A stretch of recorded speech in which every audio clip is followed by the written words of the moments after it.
자, 오늘 말씀 오전에 이제 하나 뼈대 같은 말씀을 전해드렸다면 오후에는 본문에 나타난 오늘의 의미를 함께 살펴보면서 말씀의 의미를 찾도록 하겠습니다. 설교 제목은 자기 영광의 몸의 형체와 가치. 우리가 기다리는 이유가 여기 있다고 분명히 또 말씀을 드렸고요. 자, 들어가면서 말씀을 살펴보겠습니다. 지금 빌립보서는 사도 바울이 로마 감옥에 갇혀 있을 때에 빌립보 교회에 보낸 편지입니다. 우리가 옥중서신을 다룰 때에 이 말씀을 함께 배웠습니다.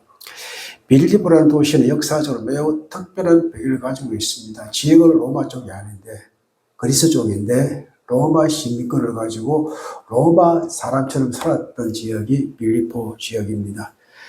마게도니아 지역에 있었습니다. 마게도니아는 여러분 알다시피 빌립, 즉 알렉산더의 아버지가 나라를 이루었던 그곳이기도 합니다.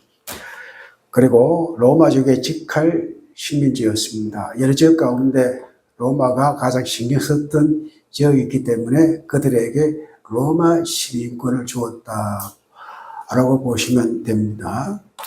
우리가 일제시대 때 내선일체가 있었죠. 내선일체. 내지인은 어디입니까? 내지인. 근데 내지인은 일본이 내지인이고 우리 조선 사람은 외지인입니다. 그 내선일체 해가지고 그들이 문화 정책을 펴잖아요. 그때부터 황국신민으로 갔다. 일본의 황제의 신민은 갔다라는. 그래서 내선일체 해가지고 한국 사람도 일본 사람처럼 대접해 주기를 원했습니다. 그러나 그게 됩니까? 안 됩니까? 안 되잖아요. 일본 사람이고 조선 사람은 조선 사람입니다. 여러분 잘 아시다시피 도시락 폭탄은 아니고 물통 폭탄입니다. 물통 폭탄을 터뜨린 분이 누구입니까? 윤봉길 씨잖아요. 윤씨 있습니까? 없네요. 윤봉길 씨. 이제 열사라고 하는데 원래 그분이 일본 사람 되고 싶은 사람이었어요. 진짜 철저하게 일본 사람들 행동하고 일본 사람 되기 위해서 그렇게 했던 사람인데 일본 사람을 인정받지 못했습니다. 태생의 한계가 있었던 것입니다. 그래서 마음을 바꾸었습니다. 일본 사람이 될 수 없는 한 내가 조선의 독립위해서 살아야 되겠다 해서 김구 선생을 찾아갔고 거기에서 이제 폭탄을 터뜨리는 그런 사건이 벌어졌던 겁니다.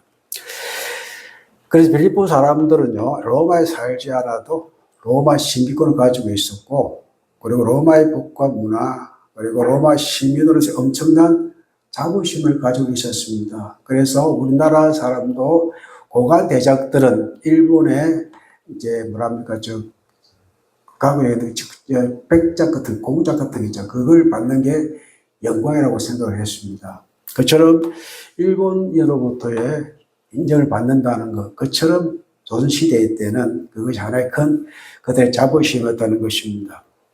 그래서 신발도 개달 신고 다니고 그것이 하나의 출세의 방법으로 또 출세의 현실로 받아들였던 그때가 우리 역사에 있다면 이 빌립보도 마찬가지입니다. 세계 최대 강대국의 직팔 식민지로서 비록 식민지로 살아가지만은 로마 시민권을 가지고 산다는 것이 그들에게는 커다란 자부심이 되었던 것입니다. 바울이 이 시민권이라는 것이 얼마나 큰 역할을 하고 있는지를 알고 있었기 때문에 시민권 이야기를 꺼내고 있는데, 자, 시민권이라는 개념을 너무나 잘 아는 빌립보 성도들에게 땅의 것을 생각하는 사람과 대조하여 우리의 진짜 소속이 어디인지를 가르쳐 주기 위해서 오늘 시민권이라는 단어를 쓰고 있습니다. 자, 그렇다면 우리 성경책을 펼치셨죠? 네, 그거 보면 17절, 3장 10절 말씀을 봅니다. 형제들아, 너희는 함께 나와 본받으라. 그리고 너희가 우리를 본받은 것처럼 그와 같이 행하는 자들을 눈여겨보라. 자, 형제들아, 너희는 나를 본받으라. 자, 함께 나를 본받으라. 그리고 너희는 우리를 본받은 것처럼 그와 함께 행하는 자들 눈여겨보라라고 말합니다. 이거는 믿음의 성도 같은 바울을 본받고자 한, 그를 본받고자 한 사람들을 눈여겨보라. 좋은 행실을 보라 이겁니다. 아, 저렇게 믿고 있구나라는 것을 봐라, 잘 살펴보라 이렇게 말합니다. 그리고 18절 말씀 보면은 내가 여러 번 너에게 말하였거니와 이제도 눈물을 흘리며 말하노니 여러 사람들이 그리스도의 십자가의 원수로 행한다. 자, 이것은 눈여겨볼 사람입니까? 아닙니까? 아닙니다. 나를 본받으라. 그것을 눈여겨봐라. 그리고 그를 본받게 해서라. 자, 너희들이 나를 본받는 것처럼 또 나를 본받기 원하는 사람들 눈여겨보라라고 말씀을 하시고, 그 다음에 사도 바울의 눈물 흘리게 했던 여러 사람들이 있습니다. 여기에는 빌립보 교회 성도를 있을 것이고, 빌립보 지역의 사람, 땅의 것을 사모하는 사람이 있었던 것으로 분명히 보입니다. 그래서 18절 읽어봅니다. 내가 여러 번 너에게 말하였거니와 이제도 눈물을 흘리며 말하노니 여러 사람들이 그리스도의 십자가의 원수로 행한다. 행하는 것이 19절 읽어봅니다. 그들의 마침은 멸망이요 그들의 신은 배요 그의 영광 그들의 부끄러움이 있고 땅의 일을 생각하는지라. 이게 당시 빌립보 땅의 시민권을 가지고 자부심으로 살았던 이들의 행위가 바로 이렇게 나타나는 것을 의미합니다. 그렇게 이것을 부러워하지 마라. 자, 땅의 시민권을 가지고 욕심대로 사는 그 세상을 부러워하지 마라. 이렇게 말하는 것입니다. 오히려 그들의 멸망은 부끄러운 곳으로 나타난다. 라고 말을 하면서 이제 20절, 우리의 시민권은 하늘에 있다. 라고 말하는 것입니다. 하늘 시민권자로서 우리가 그리스도를 기다리고 살아야 하며 그 결과가 어떻게 나타나는지를 선포하기 위해서 19절, 20절 말씀을 그렇게 사도 바울이 말씀하고 있는 겁니다. 자, 20절 앞에 보면은 그러나 우리의 시민권은 어디에 있다고 합니까? 하늘에 있다. 이제 헬라 원어를 읽어드리면은 휘먼 가르토 펠리투마 앤 호라노스 휘파케이. 여기 호라노스가 하늘입니다. 하늘 드시고 이제 폴리투마가 시민권입니다. 우리의 시민권은 하늘에 있다. 이렇게 말하는 것입니다. 여기 히몬이 우리라는 뜻입니다. 하늘에 있다. 자, 시민권이라는 이 단어는 헬라어로 폴리투마입니다. 폴리투마는 단순히 여건적 신분제를 의미하는 것을 뛰어넘어서 국가, 정치적인 공동체, 시민으로 살아가는 삶의 방식을 총망라하는 아주 넓은 의미를 가지고 있습니다. 대한민국 사람이라면 중립동체가 가고 있다 그 이전에 우리가 누릴 수 있는 게 참 많잖아요. 아니, 정체성을 말하잖아요. 마찬가지로 폴리투마가 가지는 이것은. 그래서 로마 시민권도 폴리투마도 적지 않은데 하늘의 시민권만큼은 그 정체성을 오히려 하늘에 두고 살아라라고 말씀을 하시는 겁니다. 자, 빌립보 사람들이 로마 황제에게 충성하며 로마의 법을 따랐던 것처럼 바울은 우리의 진정한 폴리투마는 로마가 아니라 하늘에 있다. 우라노스에 있다. 라고 말하는 것입니다. 비록 빌립보 교회 성도들은 현실은 척박한 식민지에 지금 살아가고 있지만 그 척박한 식민지 가운데 로마 시민권이 부러워할 만한 그런 상황 가운데 살아가지만 그리스도에는 하늘에 속한 존재로 그 가치관과 기준, 삶의 방식이 달라야 한다는 것을 사도 바울은 가르치기 원했던 것입니다. 자, 시민권이 하늘에 있다고 말씀하시고 나서 이제 20절 두 번째에 보면은 그 길로부터 구원하는 자, 곧 주 예수 그리스도를 기다린다. 그 길은 하늘로부터입니다. 그 길로부터 누가 오십니까? 예수님이 오시는 거예요. 그래서 먼 하늘 이상한 구름만 떠도 이것은 하늘의 심을 가지고 있는 사람들이 볼 수 있는 소망이 되는 것입니다. 자, 그렇게 오늘 읽어드리면은 에크스 후카이 소테라 아페크테코 메사 되는데, 자, 하늘 시민권자는 이 땅에 영원히 머물 것처럼 살지 않아야 된다는 것을 의미하는 바이고, 또한 우리의 왕이 오실 것을 기다리며 살아야 된다. 이런 의미가 포함됩니다.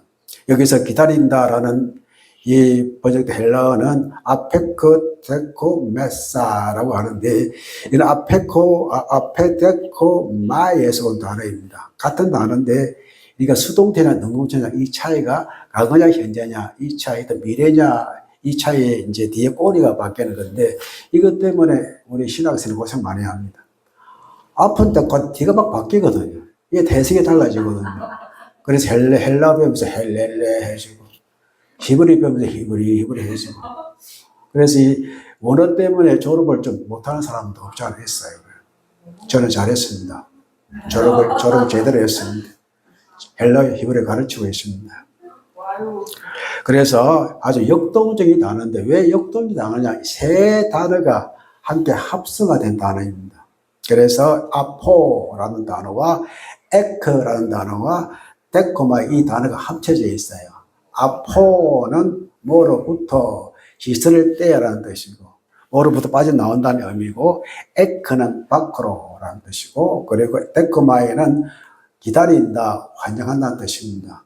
자, 그러니까 이 세 가지가 합성된 아펙데코마이는요, 주변의 다른 것으로부터 시선을 완전히 거두어 오직 한 분 밖으로 누굴 본다는 것입니까? 예수를 기다리고 환영한다. 이런 의미가 이 단어에 포함되어 있는 것입니다. 그래서 먼 하늘 이상한 구름만 터도 까치발을 쓰고 이제 보듯이 이런 간절함이 있는 이런 상태를 말하는 것입니다. 자, 그래서 세상의 헛된 영광이나 고난의 시선에 빼앗기지 않고 하늘로부터 오실 구원자에게 온전한 초점을 맞은 능동적인 상태의 단어가 이 단어가 되는 것입니다. 이 단어가 맞이하는 이런 마음으로 주님을 기다리는 여러분과 제가 되기를 축복합니다. 예. 그때나 지금이나 똑같은 마음, 빌보 교회 성도에게 편지하는 그 단어와 똑같은 마음으로 주님을 기다릴 수 있는 여러분과 제가 되었으면 참 좋겠다라는 말씀을 드리고 싶습니다. 그리고 21절 그는 만물을 자기에게 복종하게 하실 수 있는 자의 역사로 우리의 낮은 몸을 자기 영광의 몸의 형체와 같이 변하게 하시리라.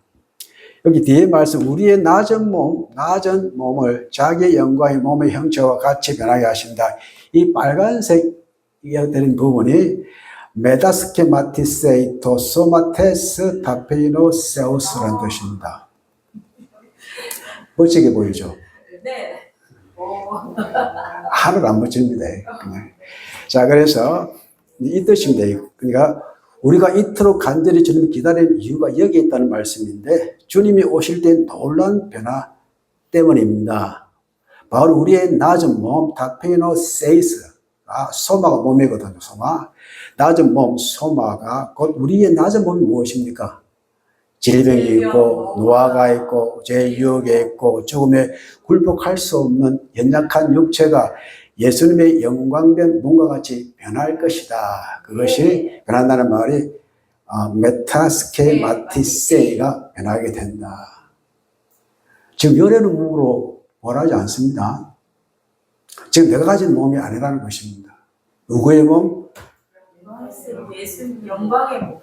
자기 영광의 몸의 형체와 같이 예수님의 몸과 같이 부활의 몸과 같이 우리는 변하게 된다라는 말씀이 되는 것입니다. 상상이 안 되죠. 그러나 그날 우리가 확인하게 될 것입니다. 지금 내 몸 가지고 부활한다. 이것은 우리의 생각일 뿐입니다. 그건 환생에 불과하잖아요. 부활은 환생이 아닙니다. 요즘 영화 보면 환생하는 영화가 나타나가지고 이상한 이제 스토리가 많잖아요. 거기 열공해가지고 진짜인 것처럼 그렇게 생각한 분도 계신데 여기 이제 변하게 하시리라 이게 메타스케마티세이는 메타스케마티조와 동의입니다. 1인칭, 3인칭 이런 의미인데 자, 이는 빨간색으로 해놓은 부분에 스케마가 있죠. 스케마. 이 스케마가 앞뒤에 뭐 붙어 있는 건데 이 스케마가 겉모양을 말합니다. 겉모양. 이 겉모양이 완전히 다르게 바뀐다. 이 뜻이 되는 것입니다. 겉모양이 바뀐다. 우리 그 사람이 바뀐다.